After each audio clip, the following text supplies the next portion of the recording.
here's what you do. You stop listening to them, you flip off, and you lose that person because they don't understand the law of thermodynamics. And if you don't understand the law of thermodynamics, then you can't have a conversation with anybody.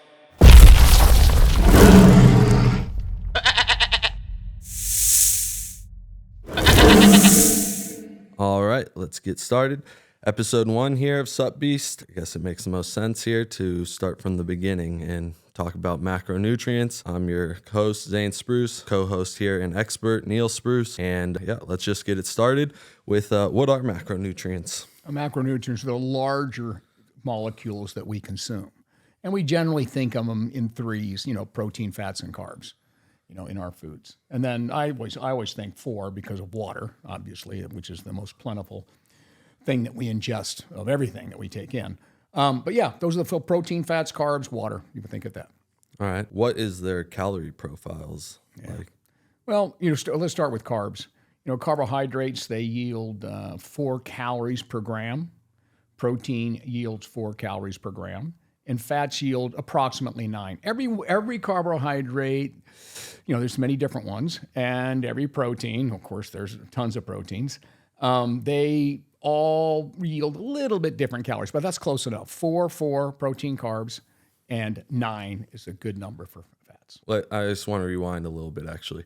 What is a calorie, actually? Because I understand it just as a unit of measurement, but I'm not entirely sure what it actually is. Yeah, it's, listen, for the general population, the only thing they need to know about it is the measurement of the energy of the food you consume. So in other words, if you consume 10 grams of carbohydrates, it's got 40 calories of energy. And calorie, bottom line is a calorie is a unit of heat that it takes to raise a kilogram of water 1 degree Celsius, something like that. I just remember that from the old days of science.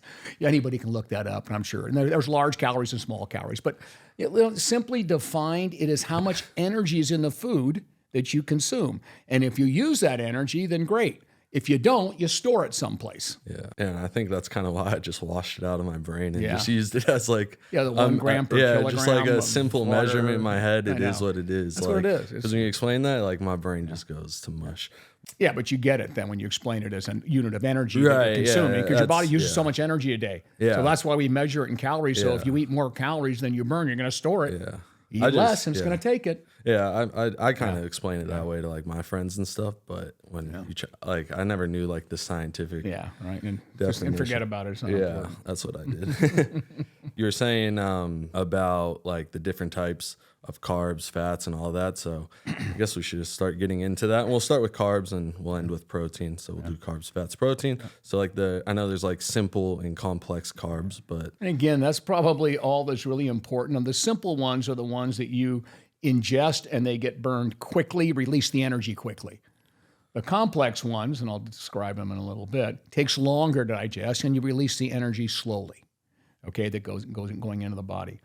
But so your simple ones, you can't get any simpler than glucose, fructose, okay, and galactose, another single. It is a single monosaccharide, as we call it. Then there's the disaccharide, sucrose, your regular table sugar. That's a fructose and a glucose molecule. Mm-hmm. And there, on the monos, there's also galactose, which is half of a milk sugar. And then you've got lactose on the disaccharides, which is a milk sugar, okay? And I think that's glucose and galactose. All right. So then you've got your polysaccharides, which are your complex carbohydrates that are just a whole string of sugars. So more than 2. You start getting a tri, quad, whatever you want to call it, but they call them polysaccharides. In other words, many. And it could be like maltose, and you've got, of course, fiber. And then in our body, we store glycogen, and that's a complex carbohydrate, actually. That's in our body. And so, you mentioned fiber. So, when you see that I know when people read nutrition facts and stuff, and then if you do break it down mathematically, do they count the, dietary fiber? Is that the same thing as fiber? Yeah, it is. There's different types of fiber. There's what we call digestive resistant ones. In other words, you do have to count them as calories, but your body's not going to use them as energy. It's actually the only thing that's going to use it that happens to be in your body is your bacteria in your colon. So it's like a prebiotic, if you will. It actually feeds the probiotic in your gut. So it's actually a good thing. Of course, it helps with the gut. It helps with gut health and all those things. So fiber is a very good thing. But yeah, the calories, you do have to post them on there. So if you've got 10 grams of fiber, you still got to call it out as, the calories that are in there. But just you're not going to absorb them. They're not going to be in your body probably, when it gets to that. So that's one thing. And there's other types of fibers as well. There's insoluble and soluble fibers. But bottom line is you do want to consume a lot of fiber. Americans get 1/10 of what they're supposed to get. It's ridiculous. So like on a nutrition label, when it's saying like, there's like 30 grams of carbs, and then there's that subcategory, and it'll be like there's 17 grams or something of dietary fiber. Those just kind of it'll say total carbohydrates. Yeah. Those don't have to count. Yeah, but they will count. I mean, you have to put it in your carbohydrate. Right. But when you're looking at the total calories in like the nutrition label, you do the math. If you were to add up all the carbs, you'd be like, oh shit, this is way higher than what it says the label is. But here's the thing with that, because you can't guarantee you're not going to get some of the carbs that are in the fiber. So there's no way of doing it. So you'll have to post the full 4 grams for that, for the grams of the 4 calories, for a gram of fiber. And then you just kind of have to look at it and understand that you're probably not going to absorb all those as calories. And it really doesn't matter. I mean, at the end of the day, I always want to make the calories higher than they really are, because we've got an overweight problem. And that way people are, there's a lot of calories in that. But fiber, you're looking for a significant portion of fiber. Anything more than 3 in a serving of something is considered high fiber, which is very good. Yeah. That's what you want. And again, there's all kinds, like I said, there's some ones that are more helpful than others, but start to nitpick some a little. But also on the fiber piece right there, I mean, it is something that is so ignored in our world as far as people getting fiber, because fiber is just uncomfortable. If you haven't had a lot of fiber in your diet and you introduce it because you've been told to, which we all have been a million times, it gets a little uncomfortable. That's because it's going into feeding your bacteria, the good bacteria. It's actually strengthening the good bacteria. It's actually food for them. Right. And, we've got trillions of bugs in our gut, and half of them, unfortunately, actually over half, and the majority of the population in developed nations are bad bugs, and they cause all kinds of problems between the brain and the gut and all these things in the heart. But with the fiber, it feeds those bugs, and it gets things, starting to settle down in your gut and starts to heal it. As long as you can stick out as you start adding fiber slowly. You want to take your time in adding it. Take a few months to get to the right dose, right amount. And I guess there's a thermic effect, right? When you anytime you consume anything, right? Yep. And so I guess does that change through the macronutrients? Like, is there a thermic effect with carbs, fats, and proteins? Yep. In fact, fat is the easiest to digest and get the energy out. We only use about 3%. So if you took in 100 calories of fat, we're only going to use 3 calories to get it into the body. Because all it does is fat's kind of a strange thing. As you eat it, all it does is take apart the triglyceride, and it runs it right through your gut, and then it puts right back together on the other side, and then it floats into the body, attaches to a protein, and goes flying off to the liver or some other place. So that's very little energy is used. Carbohydrates, anywhere from 5 to 10% of it. So you take 100 calories, anywhere from 5 to 10 of those calories are going to be used in order to break it down and absorb it into the body. Protein. And that's the thermic effect. That's the thermic effect. The energy expenditure to be able to digest food and use it. Okay. So 100 calories of protein, you're going to use 15 to 30 of those calories in order to convert it and absorb it in the body and go stick it somewhere. Right. So that's why high protein diets have been so successful with weight control, because it takes a lot of calories to actually break them down. So you can eat more, certainly, as far as that goes, and that's why they're always certainly more than a gram per pound of lean body mass daily. Everybody should have anyway, but that's why people do tend to stay lean on a high protein diet. Yeah, and before we move on, I just think it's so funny because when I explain to my friends this is what I eat my majority protein, that doesn't really change in my diet. But then I typically eat more carbs and stuff, and every time they ask well, isn't carbs just gonna make you fat? So yeah. I mean, everyone there's that perception, absolutely. That perception out there that carbs is it goes straight to your fat. Yeah. And like, that's the main cause of like why people are fat and whatnot. But Yeah. I Well, mean, it may be a cause for a lot of people that are overweight and fat, but that's because they're eating. It's in the context of the total calories they eat. I mean, put it this way. Let's say, for instance, you burned 3,000 calories a day to support your 210 pounds of activity and your body. yeah. Okay. Well, okay. So if you only took in 2,500 and half of those calories were carbohydrate, would you get fat? No, you'd actually be losing body fat. So that's where people get all messed up. Yeah. Now, if you had, now again, the other part of this, of that is with your friends, especially your friends are all fighters. I mean, the majority of their calories in the off season, when they're not dieting for competition, they definitely should have higher intake of carbohydrates. Yeah. I mean, all of athletes, we work in the NBA, as you know, almost most of the teams we work with, NFL, all of these athletes, they're over 50, about 50 to 60% of their calories are coming from carbohydrates. Endurance athletes, the leanest people in the world, right? And you've seen endurance athletes, marathoners, 75% of their intake is carbohydrate. So again, no, it doesn't make you fat. It's all in the context of the total amount of calories that you're eating. Now, when you get older like me, you don't move that much other than your little 30-minute resistance training workout and then my little walk through the mountains and so forth daily. You know, the rest of my day is pretty much, sitting or flying on an airplane or,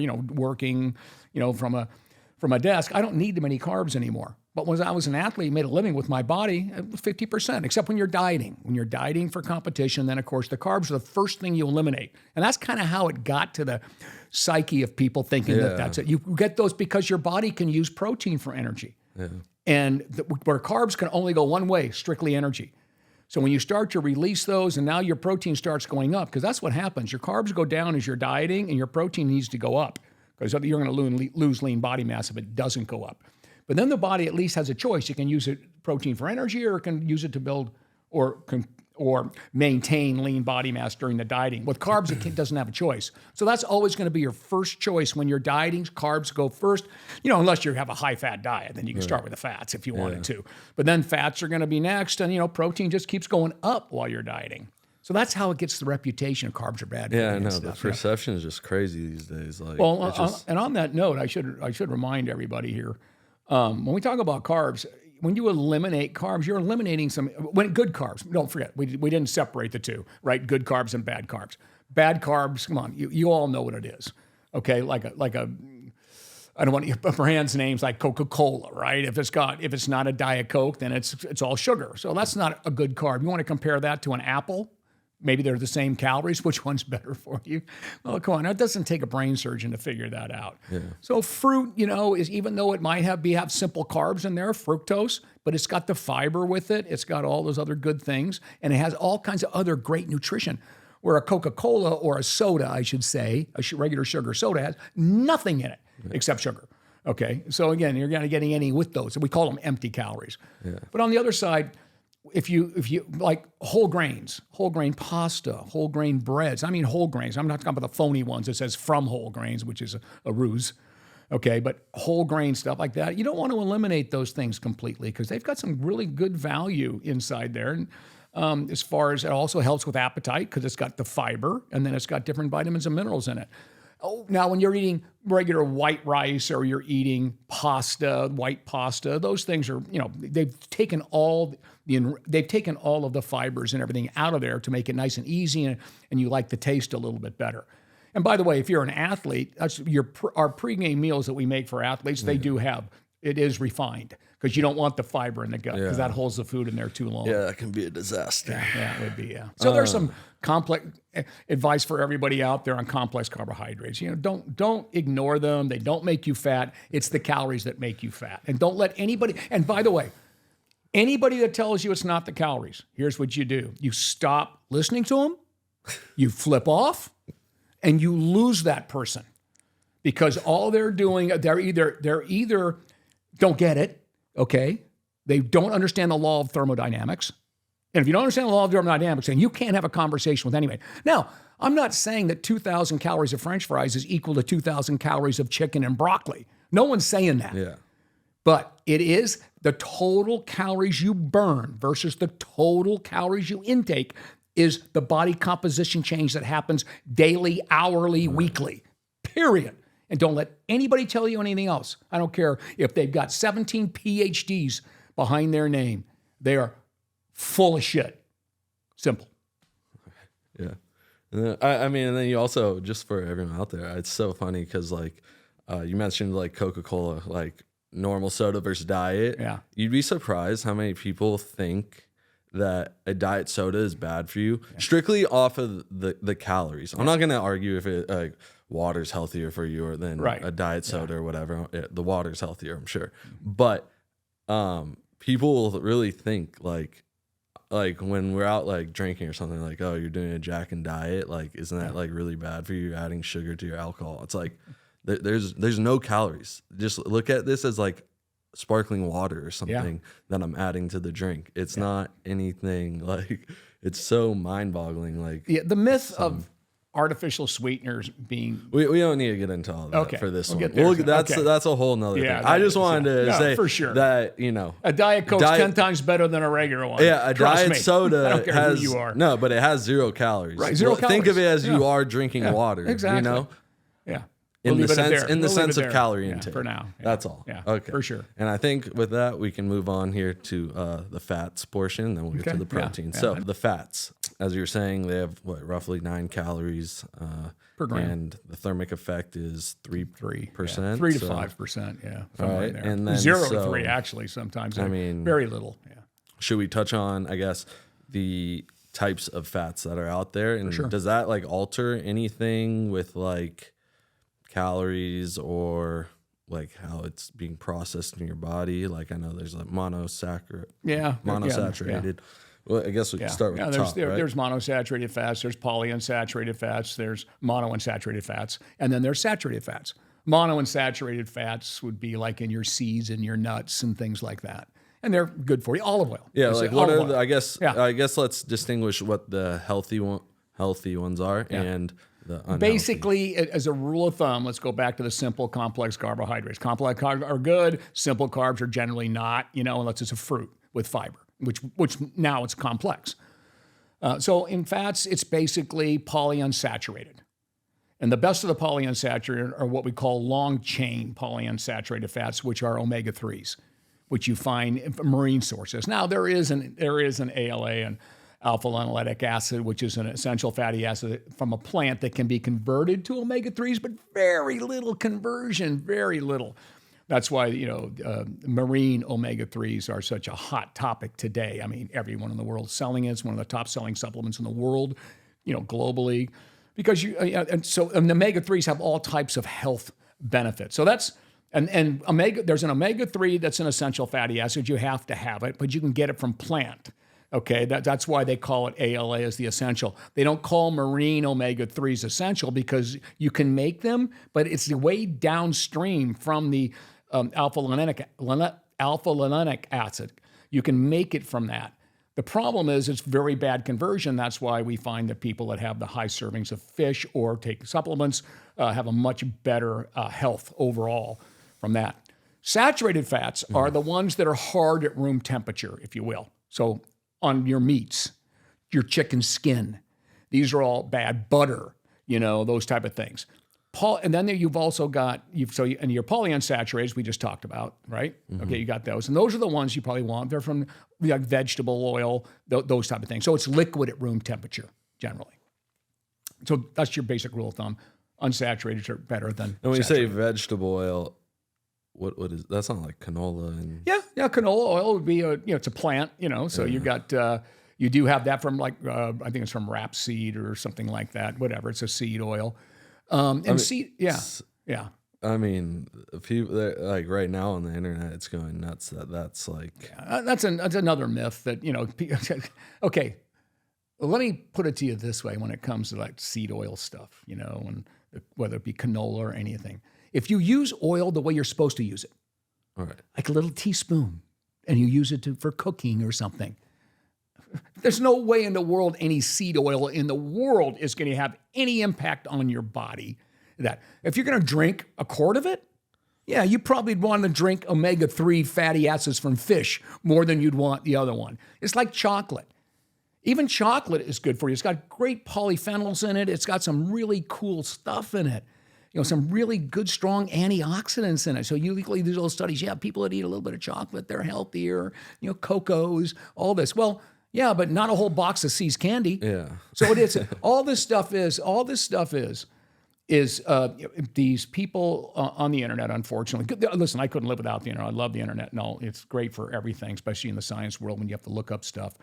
But when you're getting it from an influencer that really has no business talking about this, and I've seen that. People have said, well, this person on the internet, she's talking about the seed oil. You're taking it all out of context. You can find any study on a lab rat, and feed it the healthiest omega-3 fatty acids. You can kill it if you give it too much. Okay, it doesn't matter. You can give it the healthiest things in the world. You can always find something you can always manage data for your convenience. And these people that do that, they're just trying to get followers. They really don't know what they're talking about. And when it comes, especially the seed oil thing, that's a joke.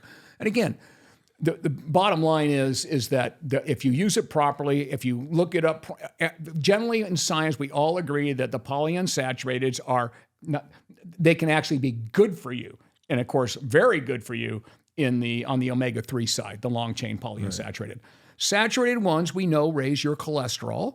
We know they can cause heart problems. But again, a small amount of saturated fats, and I think the recommendation is no more than 10% of your fats. I just want to backtrack on the whole saturated fat thing, because I've seen in the internet lately that, they've kind of retracted, like all saturated fat was kind of like the stigma was that all of it was bad and that you shouldn't have any of it.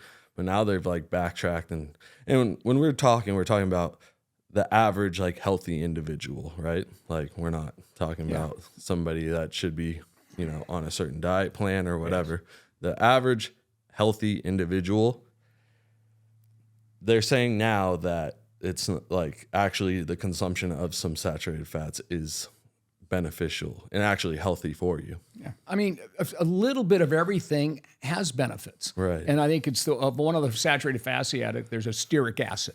And that has some health benefits, obviously a very small amount. What else is it accompanying? What kind of food is it accompanying? When people talk about, if you want to go right back to the beginning, everybody's kind of retracted all the low-fat diets. Low-fat diets still work if the calories are right and it's healthy. Okay, so but we also know that higher fat diets, like 30% of your calories coming from fats, as long as they're healthy fats, and the rest of the diet is okay. But what happens is you have associations with people that eat high fat diets or eating lousy food in the high fat diet too. And that's what it comes down to. It's in the context of everything that is ingested is the way you have to look at these things. So stearic acid would have a positive effect on healthy people, but on other people it may not.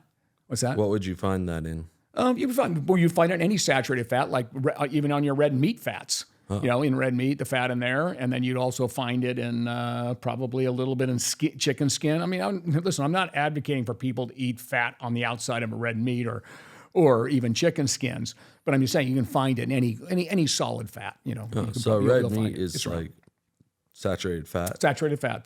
Saturated fat that's in there. Anything is hard at room temperature. Right. So think of that. That's the best way to think of it. Unsaturated is usually liquid at room temperature. Then you got your trans fatty acids. They're sort of man-made. Trans fatty acids, what they do is they take a polyunsaturated fat, so it's like a vegetable oil, and they throw hydrogen atoms into it, and it fills those bonds up, and now it becomes a semi-solid, like shortening.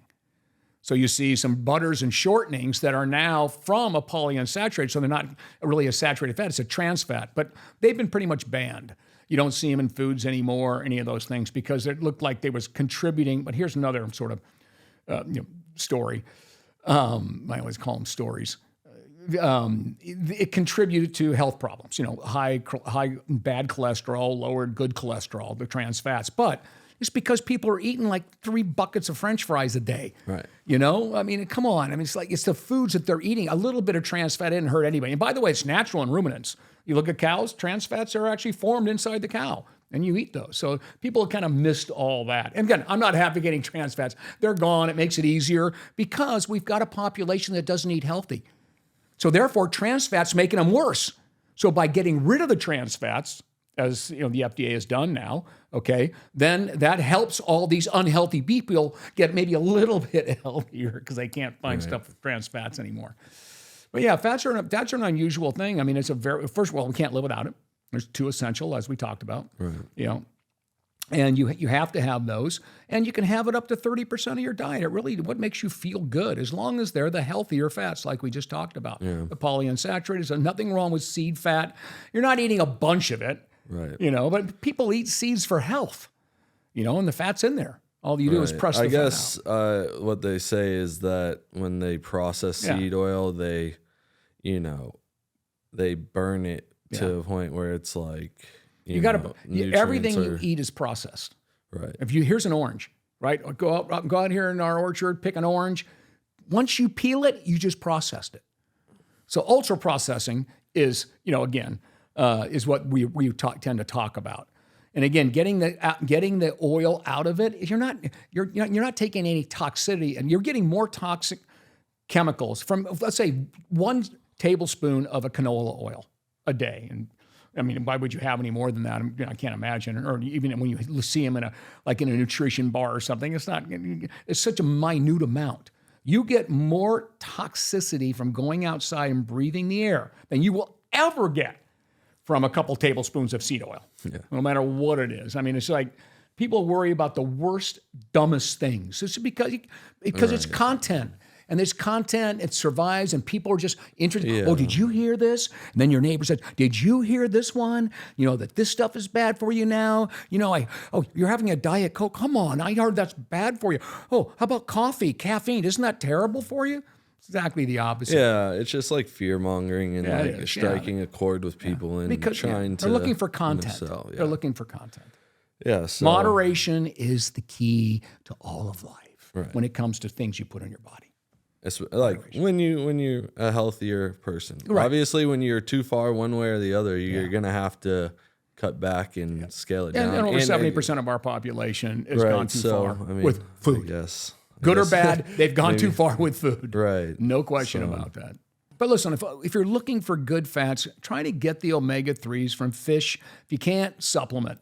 When it gets right down to it. There's no one argues that one anymore. Omega-3s and omega-6s, right? Those are micronutrients. Yeah, they fall into the micronutrient. We'll talk about it when we get there. But anyway, they're good fats and bad fats, and I gave you the good fats. Right. And most of the polyunsaturated are all good, and you want to have it anywhere between 10 to as low as 10% of your total calories from fat, and as high as 30 you can have, as long as they're healthy fats, and you're not eating too many calories. Yeah. Okay. You're getting overweight, you just got to figure out. And fats are easiest ones to cut out because you get very little food. See, fats are the least satiating of all the foods. Yeah. So that makes you eat more. It makes you eat more. Yeah. Okay. Let's go to proteins. To rehash what we were just talking about them is their thermic effects anywhere from 15 to 30%. Does that have to do with the leanness or something of that? Like, if it's more lean, because you said. No, protein's the protein once you extract the fat off it. Right. So we're just talking about the protein molecule itself. Yeah, so that's it. Okay. Yeah. I mean, every protein, all of your amino acids that make up protein, there's 20 amino acids that make up our proteins, and they just get put together in all different ways. We've got thousands of proteins in our body, okay? But they're all made from a group of amino acids. There are 20 what we call proteogenic that make up all the proteins most of the proteins in our body. So your skin, your hair, your nails, but those aren't complete proteins. The complete protein is in the muscle, where you get all, so most people, when they think of protein, they think of skeletal muscle. They're not talking about whole body protein synthesis. But let's get to the food part, okay? So, obviously, when it comes to proteins, you want the leaner proteins. No one argues that because, if you look at animal protein, so that would be dairy, it'd be beef, basically, and you also have seafood, right? Protein, and you've got, your poultry. These are things that, fall into that non-vegan world, if you will. And those proteins are superior to plant proteins. No one argues that. No one in the world can argue that. Yeah. You'd have to eat a lot more, even of soy, which is the one plant protein that is actually complete, and a good solid complete. I mean, the other ones might be complete, but you'd have to eat like 20 bales of rice to get the same amount of protein as a cup of milk to get all the essential amino acids. But yeah, so you've got your good proteins and bad proteins, the higher fatty ones, the ones you probably want to stay away from. But the fact that don't forget, the reason it takes so much energy to actually break the protein down, because you've got to break it down inside the body. You're digesting it all up, and then it gets absorbed into the transporters. Then you got to detach. If you're going to use it for energy, you got to detach the nitrogen radical. Then the carbon skeleton goes in there, is used for energy. So it's a lot of work for the body to convert a protein amino acid to energy. But it does it because it has to, because that might be the only thing you're getting back in evolutionary the beginning of time. There's depending on what food's available to you. But again, the most complete proteins are the number one highest biological value protein is whey. No one argues that. And whey is, when you look at milk protein, the cow's milk, I think, is it's about 20% whey and 80% casein. And then that's what we extract the two. Okay, and whey is the gold. I mean, that's the magic. Yeah. And it has the highest biological value for the simple reason that you have more of the essential amino acids. Those are the amino acids your body can't make. There's 9 of them. Body can't make them. You have a higher percentage of those, including the branched chain, which is really important to the constant protein synthesis that goes on in the body. Leucine, isoleucine, valine, and leucine being the king is the trigger for all building of muscle and all the proteins in the body. So you've got the highest percentage of those per gram of protein. So you're getting the biggest bang for the buck when you get whey. Casein, and it's also the most absorbable. So you got a high digestibility factor. Casein takes longer to digest. It's got a similar amino acid profile, but it takes a long time to digest. So whey ends up being the high biological value. By the way, an interesting note, mother's milk's the other way around. It's like 60% whey and 40% casein. Yeah, it's very important because it has all the growth. What's great about whey, it has growth factors in it and immune building factors in it. So that's why mother's milk is so important. So you say whey, like there's a lot of people out there that will say like whey leads to inflammation in the body. Yeah. So. Okay. Well, actually, whey is actually used for inflammation in the body. They'll put people on even those types of diets. It'll be more a high protein diet, and whey is an acceptable supplement for that. So. You'd have to have some sort of strange disease or genetic defect if whey would lead to inflammation. Oh yeah, so you look at the healthiest people in the world. That's what whey is a staple in their diet all the time. So yeah, I don't know where that came from. I'd have to actually see somebody. I'd love to see those published studies because again, I'm sure they were just animals. And they were, small little lab rats that were overfed more whey than anything, and than any human could possibly consume if you go by weight. Yeah, and I understand what the term inflammation means, but what does it mean when people say that? It's like it almost feels like an umbrella term at this point, where it's like it causes inflammation in the body. Well, like what is inflammation in the body? Yeah, inflammation is something your body is triggered to do when something's wrong. So you get a cold, you got a bug in you, right? You got a virus, something's wrong. Your immune system says, okay, we got to get rid of it. So your body fires up, these different sort of hormones, these different, immune, these immune globulins and all these other different things get fired up to attack the bug, to get it out of there. And there's an inflammation that takes there because that's why when you start, spitting and draining and sinus buildup and so forth, that's your body's trying to expel all this, kill it and get it. And same thing when you get injured, you get a knee injury, you swell up. That inflammation is coming in there to clean all the dead, bad tissue out and push it away and run it out. So the inflammation is important. But the problem with inflammation, and there's other inflammation to your point, when you overeat, you overeat saturated fats or fats, period. You overeat calories. Your body becomes inflamed on the inside because your body can't control it anymore. What there is going on in the body. We call it redox. It's the balance between reduction and oxidation of all the molecules in the body, and we want redox homeostasis, where all these free radicals that are flying around your body from all the bad things or whatever, or just from breathing and all that, they're all in control. They're all taken care of. Mm-hmm. When that gets out of control, then inflammation starts. You've got all kinds of free radicals running, we call them reactive oxygen species, flying through the body, and they can't get arrested. And then inflammation starts because it's trying to get rid of it. It's building up all types of problems in there. We actually call it infla-aging as well. As you age, you have inflammation from all the reactions that are happening in your body, and all this stuff. When you add pollution on top of it, you add all these other things, you get more and more inflammation because it's just trying to clean you out. That's its job. But our body overreacts. That's why, when you put ice on an injury immediately, that's to get the inflammation from eating the good tissue too. Yeah. Because that's what it'll do. These people that go on ventilators when they were on COVID is because the overinflammation, their body just couldn't control it. So it just went crazy.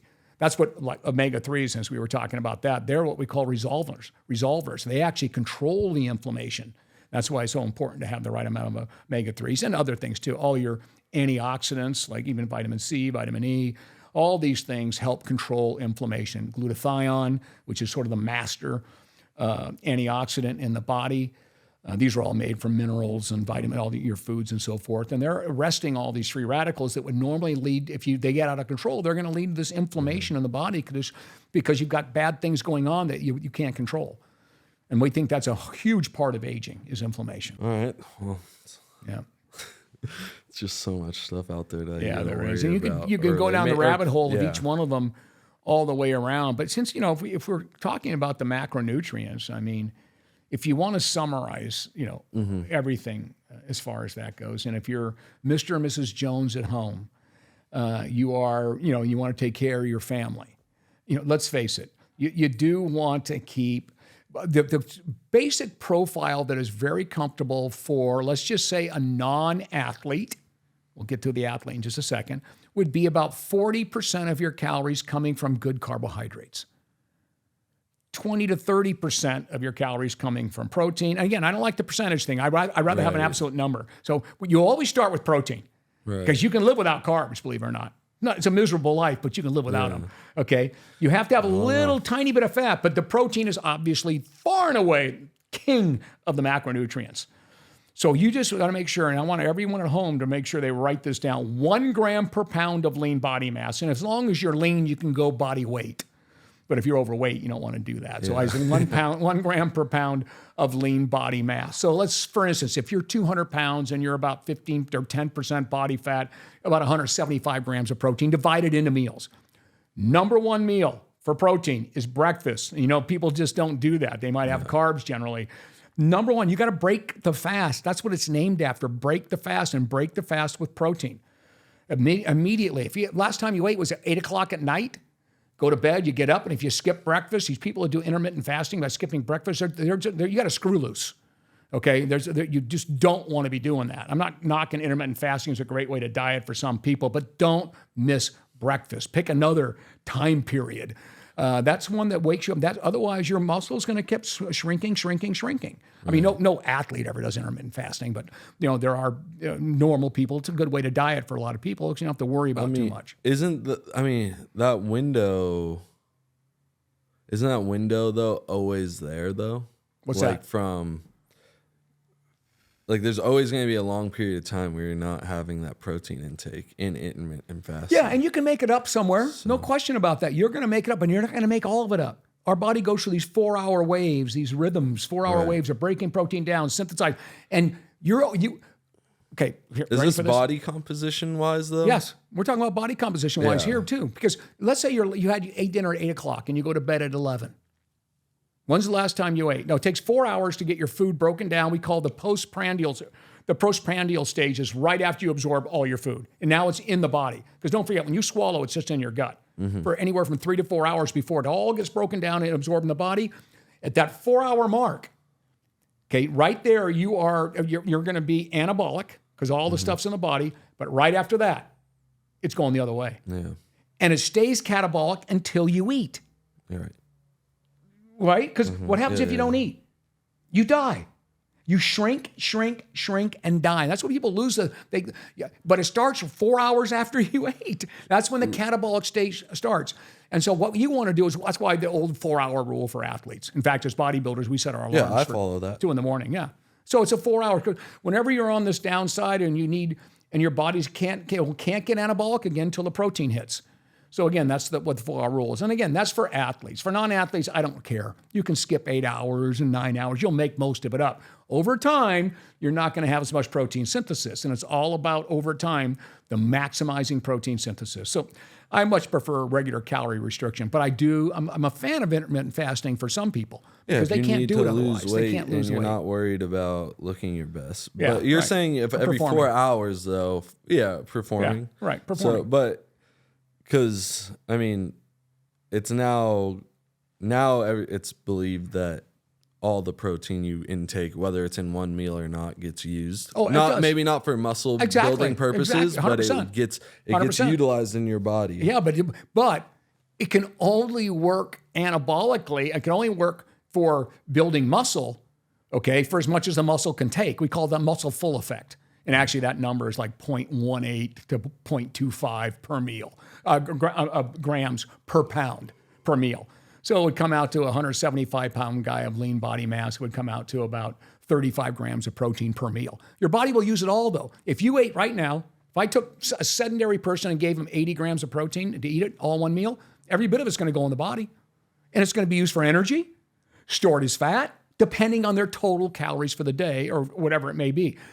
And not only that, your muscle isn't the only protein in your body. Your skin, your hair, your liver, all your organs, your brain, right, they're constantly replacing their tissues using proteins. So again, it's comical that, that's an old school little thought process about, you can't, 25 grams is all your body can utilize at one time.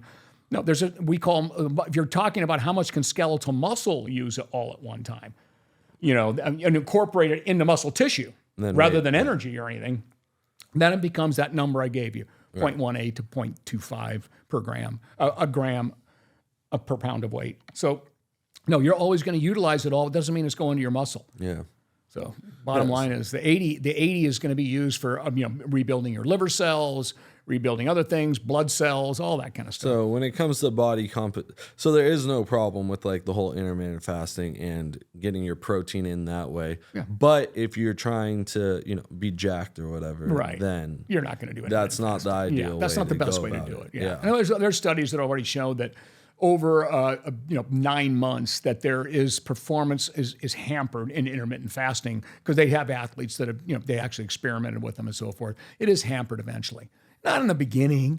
Your body will suck it up. Your adrenaline will kick in, when you're low on calories in that one window or something like that. But, it's like fasting. It's like doing aerobics on an empty stomach. I mean, I fast before I go do my aerobic work. Really?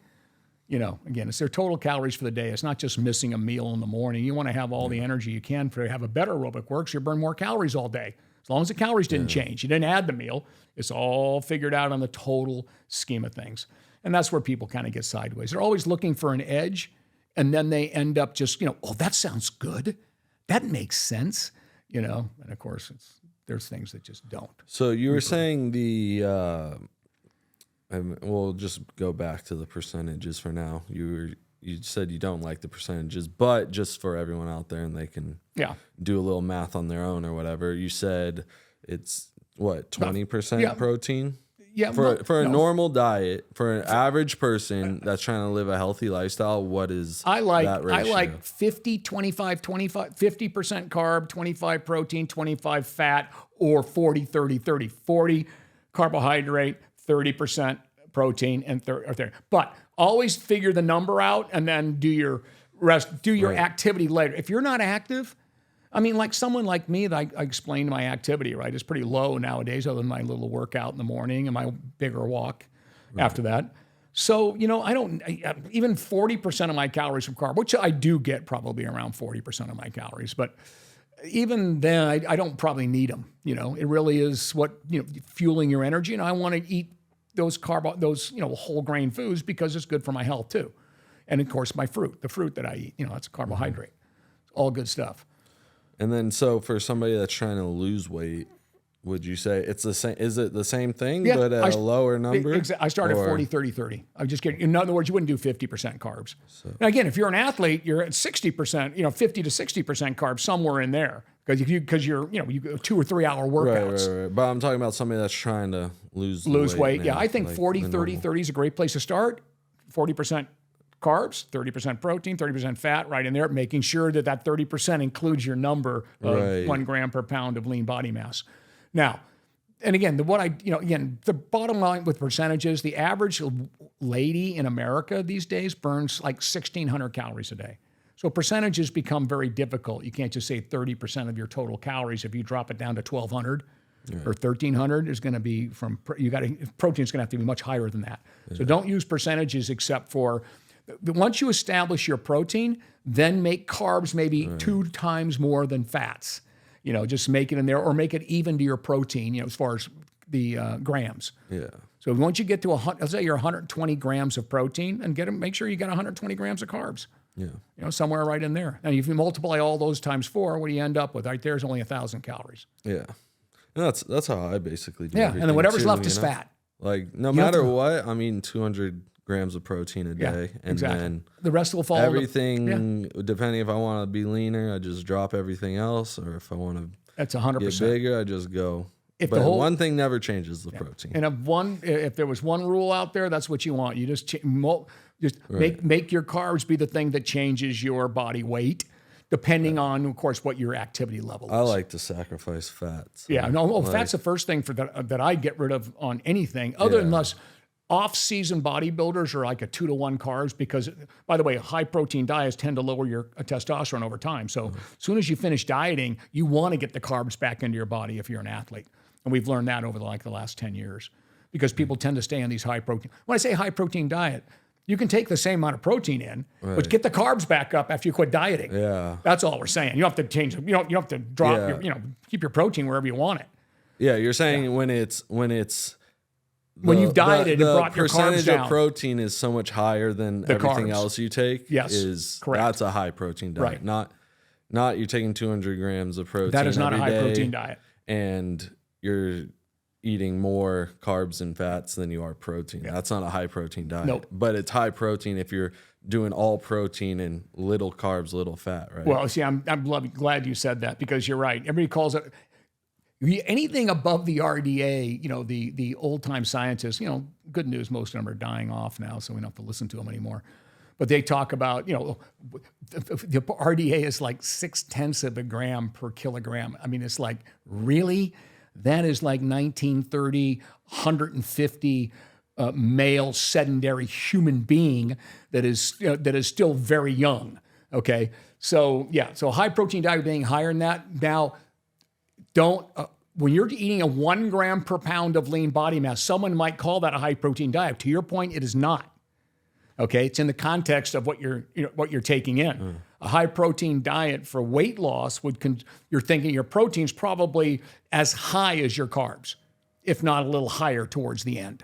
That would be a high protein diet versus a high carb diet for weight loss, which we used to do in the old days, I think everybody retracted that. It was just a low fat, high carb diet.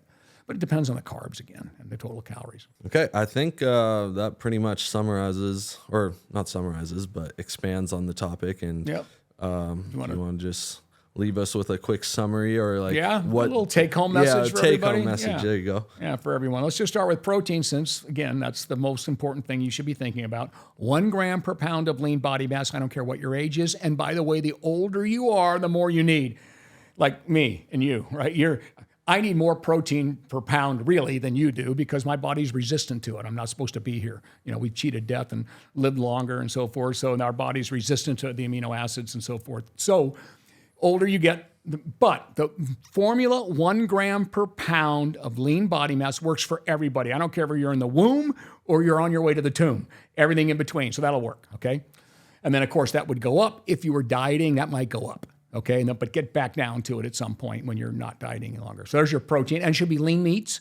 Or, again, I applaud vegans, but you got to be more careful. I applaud vegans because of the climate and so forth.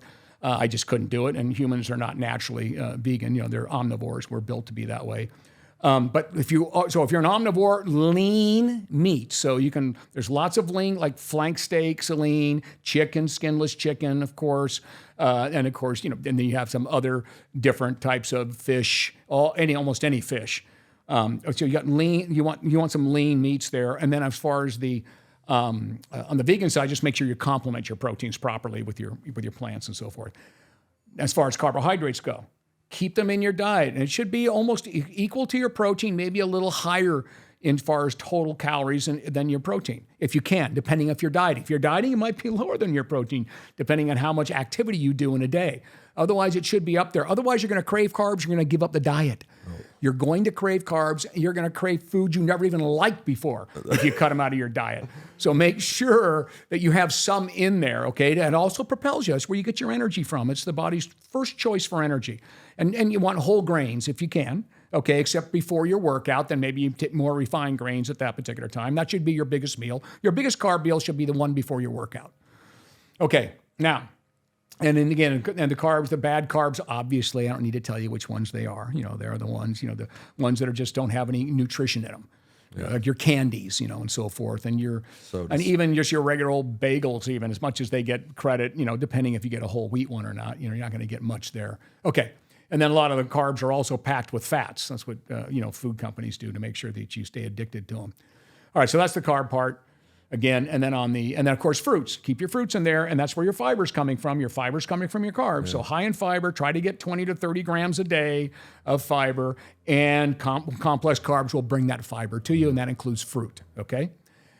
Fats. Polyunsaturated is what you want to stay with the most. So you've got them from nuts. You'll get them from there. You'll get them from seeds, as long as it's not too much and you piss off that lady on the internet. Okay. So, and they're just the right amount all the way around. And it's whatever calories are left. You don't have to go figuring out where you're getting your fats. However, I do want you to get your omega-3s. I'd love to see you eat fatty fish, a couple times a week. And of course, you're going to probably take a supplement anyway, because most people in America, we don't eat enough fatty fish. But that would be ideal for your omegas and so forth. And then any of the other oil, olive oil, some great research around olive oil, the Mediterranean diet. It's a great monounsaturated oil and some really good health benefits. But don't go over, you don't want more than a third of your calories coming from fats. Yeah. Stay away from the saturated ones, the ones that are hard at room temperature. And that's pretty much your take home all the way around. All right. Oh yeah, the cravings. The cravings from the low calorie or from the low carb stuff, I can speak to that. That's, you want things that like you would never eat in your right mind. That's right. And you would kill a child to just have one. Certainly, and not, give up and your not have firstborn. it count. Yeah, exactly. For sure. Any of us that made a living with our bodies, as you do still now, and of course I did for 18 years.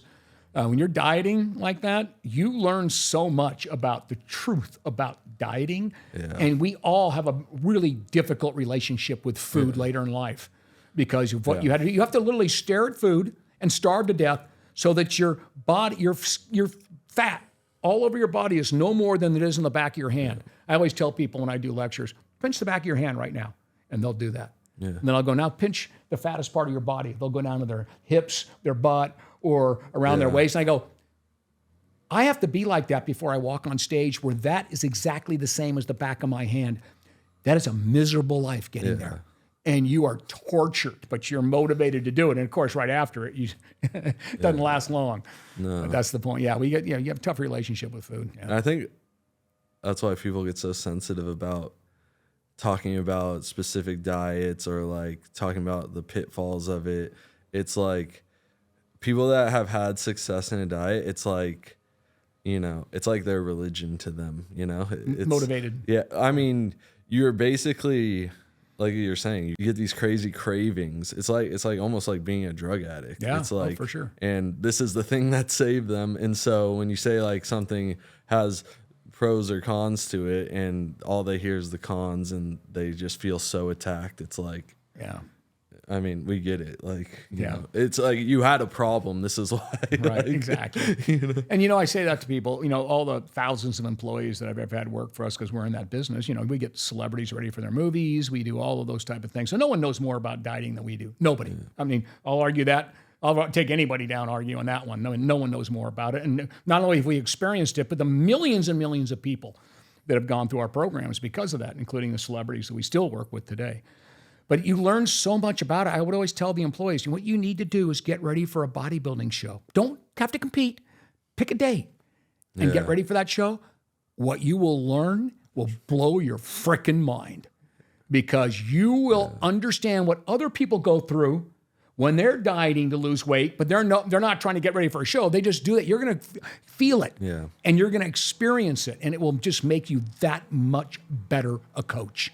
It really is, and they'll do it because they're motivated, because that's their job. They'll do it, and then they'll go, God, you're so right. Yeah, It's a tough one, because the body doesn't. Once you put the fat on there, it doesn't want to lose it. That's its job, is to keep it. Dang. Tricks you in the appetite, does everything, all that stuff. Yeah, that's a rip. Yeah. All right. Well, I think that covers it all for the macronutrients, and I know we'll get into next week. We're going to do the micronutrients, and that's when we'll get into like talking about like specific foods and the vitamins and minerals and all that stuff. All right. So we'll catch you in the next one. See you there. Bye. Okay.